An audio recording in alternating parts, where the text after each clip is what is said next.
Bonjour à chacun et à chacune, très heureux de vous retrouver aujourd'hui. Et aujourd'hui, je voudrais qu'on puisse aller dans le premier chapitre du livre de la Genèse et on lira au verset 1er.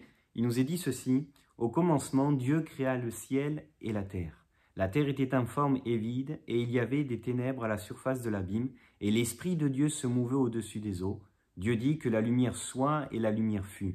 Dieu vit que la lumière était bonne, et Dieu sépara la lumière des ténèbres. Dieu appela la lumière jour, et il appela les ténèbres nuit.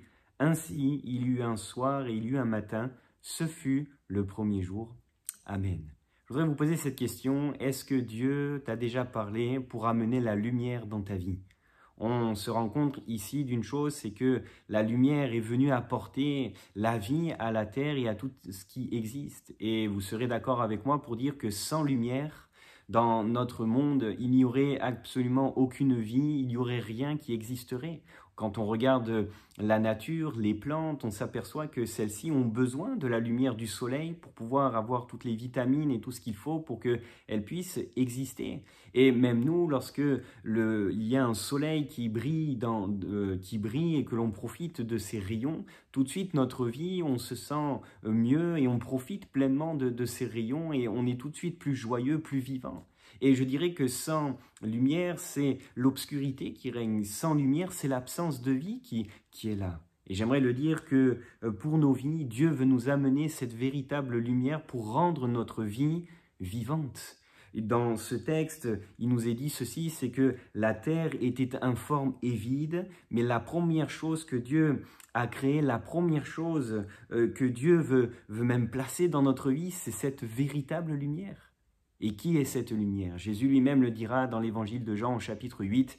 Jésus dira: « Je suis la lumière du monde, celui qui me suit ne marchera pas dans les ténèbres, mais il aura la lumière de la vie. » Et je voudrais te poser cette question: est-ce que tu as Jésus? Est-ce que cette vie nouvelle que Dieu veut te communiquer, qui est plus que la respiration, qui est plus que le mouvement et que l'être, est-ce que cette lumière, elle est en toi? Dieu veut te communiquer, te la communiquer, et c'est même pour cela que Jésus est venu sur cette terre, qu'il est mort, mais bien plus qu'il est vivant, qu'il est ressuscité, c'est pour nous apporter cette véritable lumière.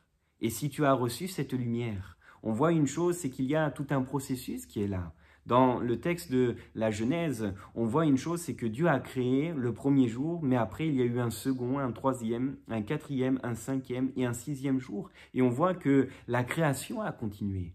La Bible nous dit que toutes choses sont devenues nouvelles. Les choses anciennes sont passées. Et en effet, on se rend compte d'une chose, c'est que lorsque l'on a rencontré Christ, il y a des choses qui ont instantanément changé, mais il y a d'autres qui sont encore en cours de changement et qui continuent à changer. Et c'est ce que Dieu veut nous communiquer, c'est cette lumière, c'est ce que ce texte même veut nous dire. Dieu veut faire toutes choses nouvelles continuellement, comme lors de la création.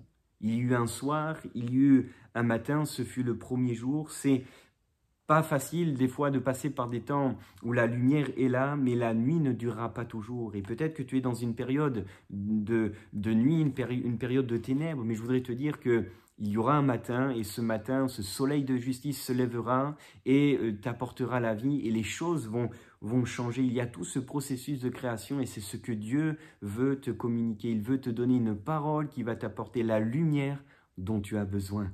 Ma prière, c'est que tu puisses rencontrer cette véritable lumière qui est Jésus-Christ, qui est prêt à éclairer ta vie et qui veut accompagner chaque mouvement, chaque pas que tu fais.